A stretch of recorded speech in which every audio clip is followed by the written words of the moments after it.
కేసీఆర్ ఎవరికి జాతిపిత అంటూ సీఎం రేవంత్ రెడ్డి విరుచుకుపడ్డారు. దోపిడీ చేసిన దొంగలు జాతిపిత ఎలా అవుతారంటూ నిలదీశారు. గంజికి గతిలేనోళ్లు కూడా బెంజ్ కార్లు కొన్నారంటూ ఆగ్రహం వ్యక్తం చేశారు. మున్సిపల్ ఎన్నికల్లో బీఆర్ఎస్ నేతలకు ఓటు అడిగే హక్కే లేదన్నారు.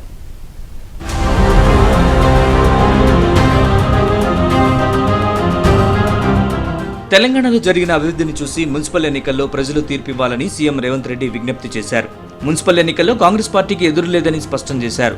మహిళా శక్తి ఎదుట ఎవరూ నిలవలేరన్నారు.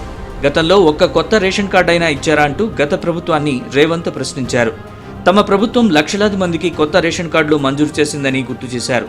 మిర్యాలగూడ మండలం గూడూరులో యంగ్ ఇండియా రెసిడెన్షియల్ స్కూల్కు ఆయన శంకుస్థాపన చేశారు. ఫోన్ ట్యాపింగ్ వ్యవహారంలో కేసీఆర్పై సీఎం రేవంత్ నిప్పులు చెరిగారు. భార్యాభర్తల ఫోన్లు ఎవరైనా వింటారా అంటూ నిలదీశారు. జాతిపితకు నోటీసులు ఇస్తారా అని ప్రశ్నిస్తున్న బీఆర్ఎస్ క్యాడర్ తీరుపై సీఎం ఆగ్రహం వ్యక్తం చేశారు. ఎవరు జాతిపిత, మీ జాతేంటి, నీతేంటి అంటూ బీఆర్ఎస్ అగ్రనేతలపై నిప్పులు చెరిగారు. 10 ఏళ్లు వాళ్ళే ఉన్నారు, 10 ఏళ్లు పరిపాలన చేశారు, మొత్తం తెలంగాణను దోసుకున్నారు, వేల కోట్ల రూపాయలు సంపాదించుకున్నారు.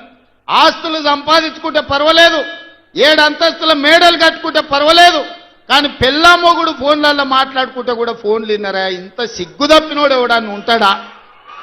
వాళ్ళ బతుకు చెడా.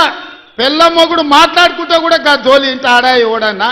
జడ్జిలను వదలలే, జర్నలిస్టులను వదలలే, ప్రతిపక్ష నాయకులను వదలలే, పెళ్ళా మొగుడు జోలి వదలలే, సినిమా తారాలు మాట్లాడుకుంటుంటే వాళ్ళను కూడా వదలలే.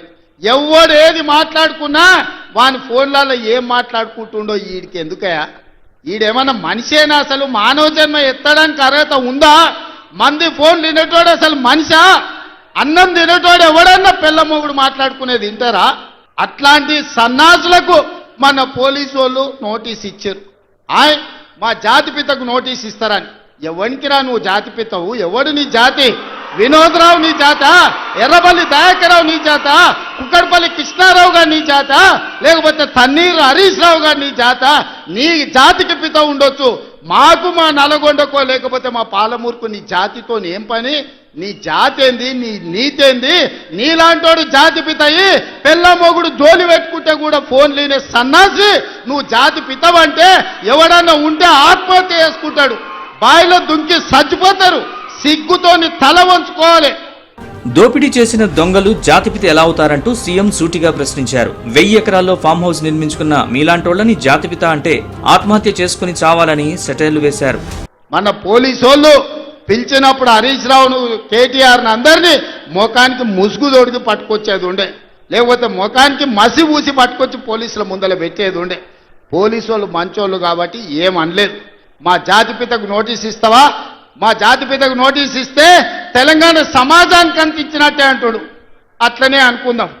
ఒకవేళ మీకు నోటీస్ ఇస్తే తెలంగాణ సమాజానికి ఇచ్చినట్టే అంటున్నావు కదా, మరి నీ జన్వాడలో ఉన్న ఫామ్ హౌస్ మా తెలంగాణ ప్రజలదా? నీకు నోటీస్ ఇస్తే మరి తెలంగాణ అందరికి ఇచ్చినట్టయితే నీకున్న ఎర్రవల్లి ఫామ్ హౌస్ తెలంగాణ సమాజం అందరికి ఇస్తావా? జన్వాడలో నీకున్న ఫామ్ హౌస్ అందరికి ఇస్తావా? మొయినాబాద్లో హరీష్ రావుకున్న ఫామ్ హౌస్లో అందరినీ రాణిస్తావా? మీ టీవీలు, మీ పేపర్లు మాకు ఇస్తావా? వేల కోట్ల రూపాయలు తెలంగాణను కొల్లగొట్టిన దాంట్లో తెలంగాణ నిరుద్యోగులకేమని ఇస్తావా? ఎమ్మెల్యేలు, ఎమ్మెల్సీలు, రాజ్యసభలు, లోక్సభలు, మంత్రులు, ముఖ్యమంత్రి అన్ని మీరే తీసుకున్నావు. తెలంగాణ సమాజానికి ఇచ్చినవా? కాంగ్రెస్ ప్రభుత్వం వచ్చి 2 ఏళ్లే పూర్తయ్యాయని, మరో 8 ఏళ్లు తామే అధికారంలో ఉంటామని సీఎం రేవంత్ రెడ్డి ధీమా వ్యక్తం చేశారు.